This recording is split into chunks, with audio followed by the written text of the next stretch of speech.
back here at GSL Codes. Entering the halfway marker here for today's games. It's going to be Leenock and MC. The winner goes on to the round of 16. How sick is this match going to be? They both look so godly today, like they can't lose. It's going to be crazy. After seeing MC, though, I feel like MC... look, if this goes to 3 late games where MC shows me that unit composition a little bit more so I can learn it myself, I'll be very happy. Dude, you know, honestly, okay, here's what I'm thinking.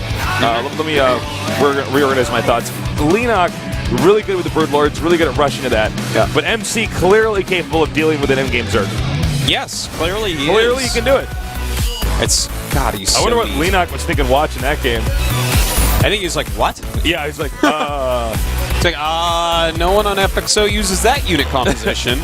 Guess I've been playing with the wrong Protosses.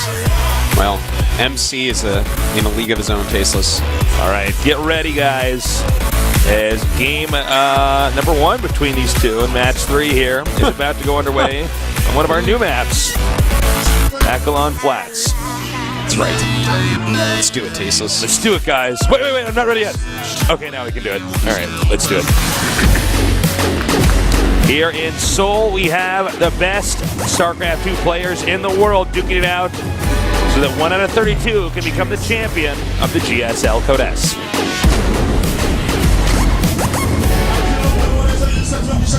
In the bottom right, we have one of the best Broodlord users in the world. He is... FXO, Leenock.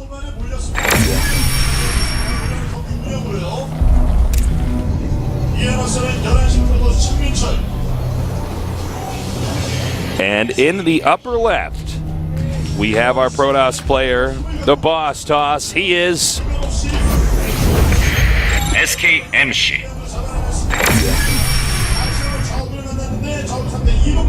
Can't call him the President Protoss anymore, Tasteless. Why is that? Because presidents only get 2 terms. He's a dictator by now. He's the tyrant nerd. Yeah. This is a nerd tyranny. He's the Franklin Roosevelt Protoss at this point.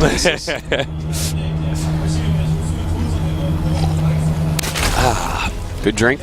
It's good. Yeah. It's water. It's my favorite drink. That's actually my I favorite love drink, water. too. Have you noticed that everybody loves water? Pretty much, yeah. Pretty much. You know, when yeah. I was a kid, I didn't like water. Really? Yeah, isn't that weird? What a weird kid I was. What a weird kid you were. Yeah. You didn't like water? No, I didn't.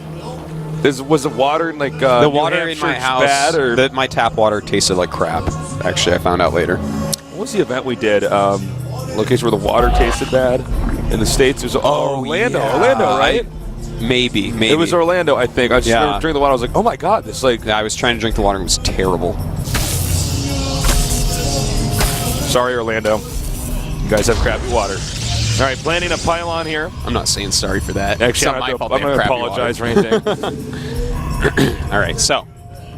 Some Protosses prefer to block the hatchery with the pylon. Others don't want to. It's becoming a little bit less popular to do because people want to keep their options open for really sharp timings and whatnot. But yeah, MC is someone that still plays in a lot of old school ways, I guess you could say. Sure. So I'm still just thinking about that last game we just saw, Tasteless, and that that was amazing. insane unit composition. MC literally takes any situation, and figures out how to win with it. It's like, God, he's so impressive. All right, the Queen is almost out. And everything very standard so far. It's kind of your bread and butter PvZ up until now. Yeah, I mean, this is all. You can't even begin to guess what they're going to do until we see MC either start +1 or not start +1. Yeah, at the appropriate time. So, the weather's been getting a little bit better out here in Seoul. Yeah, it's a little bit rainy, but it was really warm today at 2 degrees Celsius. Dude, no, it's really that's nice. It's been so cold lately. It's been so cold that like when you're out walking around, all you can do is like think about how your face hurts. Yeah. Or like you'll have a hat on and a scarf, but like the bridge of your nose is still exposed to the cold, and so that you're still in pain. Yeah. You have your hands in gloves, but they're still numb. Or you have long arms like me, and even though you have gloves on and you have a nice jacket on, parts of your wrist are exposed, and that hurts. Yeah. I need to like wear 2 watches to cover that up. That's the only thing I can do. It's funny. All right, +1 starts before the core is done, and this normally signals that there's going to be a third base, but it can be some other things. You know, MC is someone that sometimes does like +1 zealots into DTs or something like that. Yeah, he's got a lot of alternative builds. Yeah, he has probably the most PvZ builds of any Protoss, really. He does absolutely every style, and then some that no one else does, such as Phoenix Charge, and that's a pretty rare one. But It's he very does still different do it from sometimes. Seed, you know?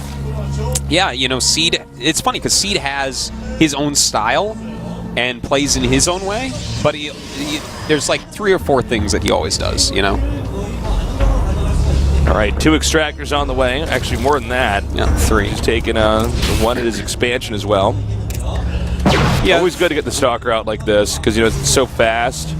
You basically can kill endless amounts of Zerglings. Yeah, you want to go back home and Zergling speed finishes. You get some good scouting and stuff. You just have to be careful about that Zergling speed, as you said.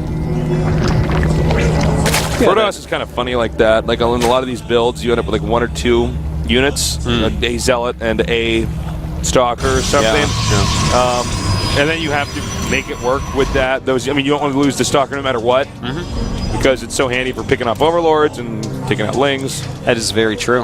That actually happens a lot in all the Protoss matchups, where you'll have like just like 1 or 2 little utility units, kind of. Yeah.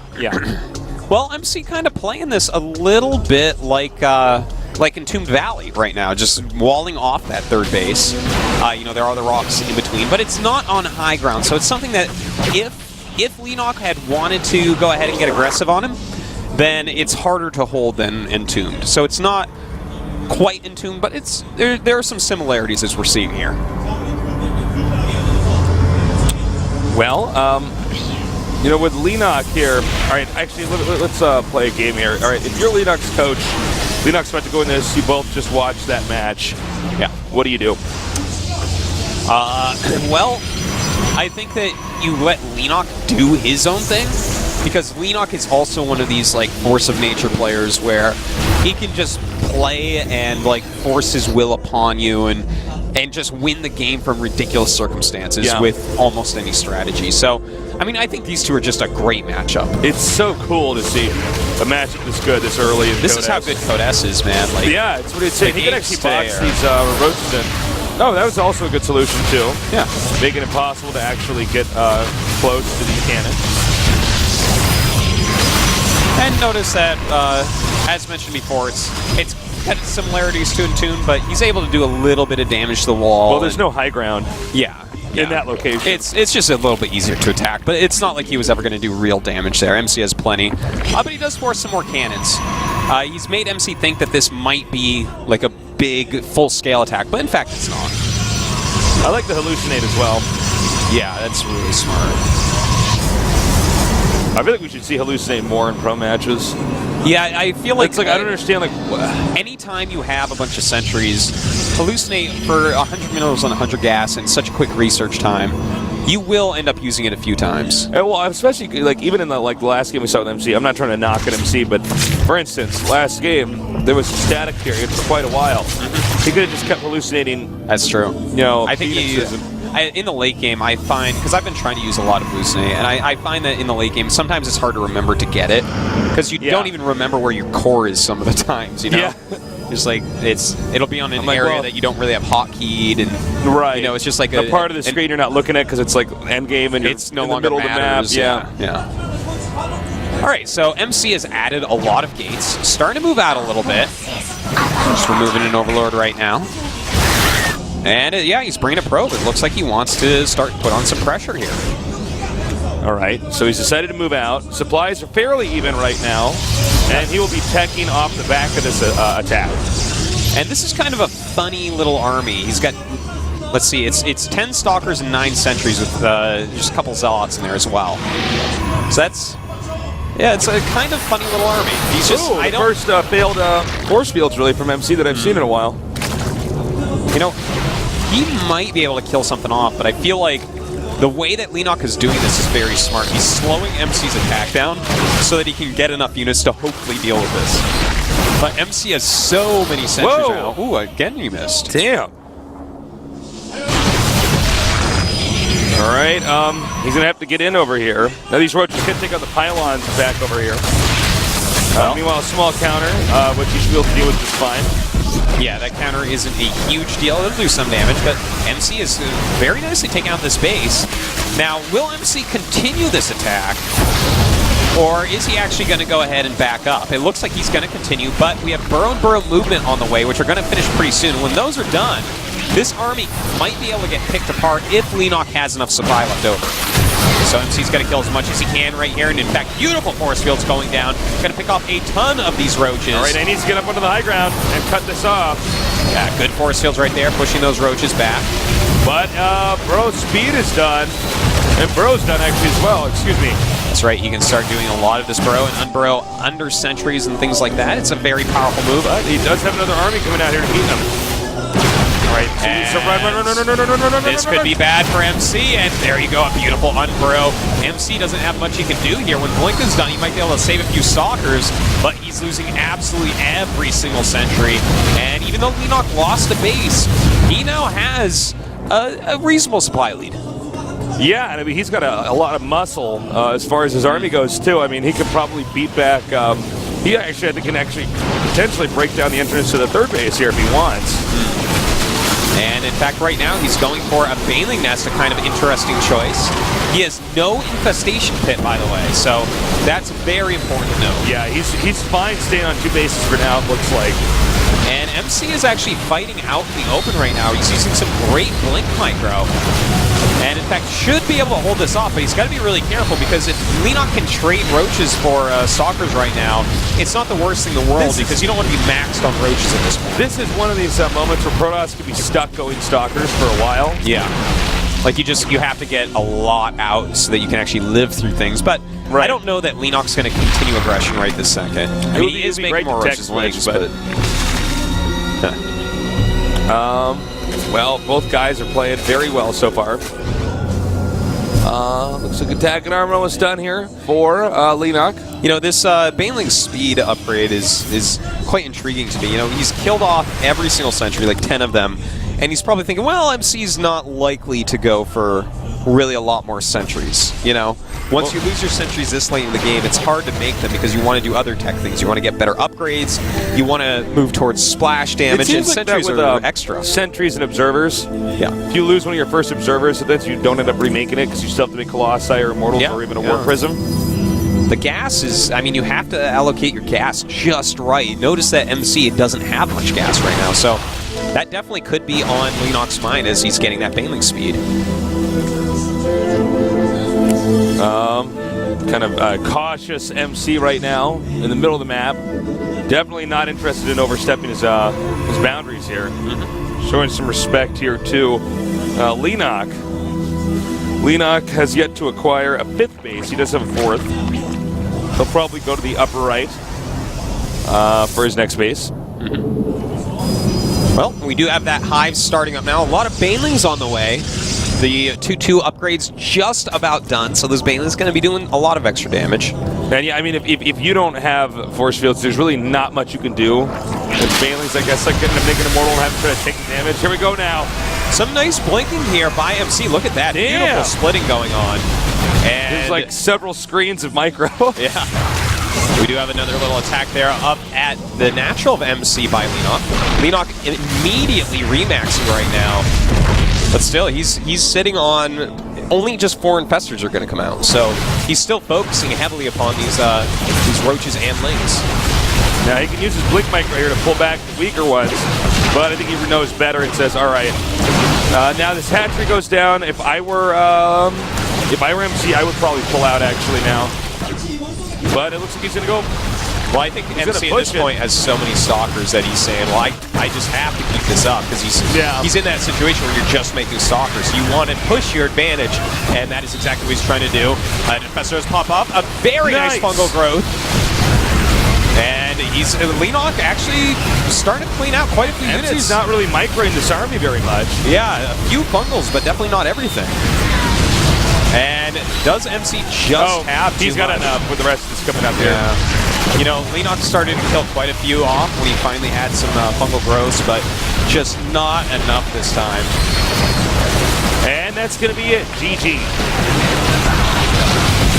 All right. 6. Great game. MC, it looks so good. Yeah. All of his games have been so different. He That really that is. for sure. I mean, it makes sense why this guy is the Protoss master when it comes to GSL champions. It's actually even 4 in overseas events. Yeah, he's won more actual StarCraft tournaments than anyone. Yeah, Like, he's made the most money, correct? yeah, yes, which is insane to think about with MVP winning 4 GSLs. Yeah. I mean, but MC, I swear, man, by the time this guy retires, he will have won like $1 million. Actually, literally, I'm probably just sitting here waiting for him to win $1 million. MC's gonna win $1 million like 20K at a time.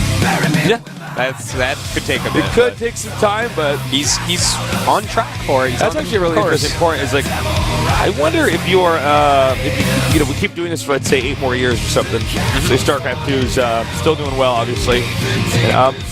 How much will some of these guys have made? You know, Ludicrous amounts. ludicrous amounts. And it can happen too. Like there are players that have stayed at the top of the world for 10 years. Like Nada, for instance. Yeah. Like, what was it? 7 or 8 years he was in the top 30 of Kespa. I think it was even more than 8. I'm not sure. It might have been. It was a huge amount of time. It was. Because I was living in Korea when he was no longer in top 30. Yeah. Like I moved here and he was, and then I remember hearing that he wasn't anymore because I was like, wow. He had to like basically retire to fall out. It was just like, you know, players can stay relevant for a very long time, and MC is definitely one of those players. All right, guys, get ready as we go into game number 2 here in match number 3, MC against Leenock here at GOMTV.net.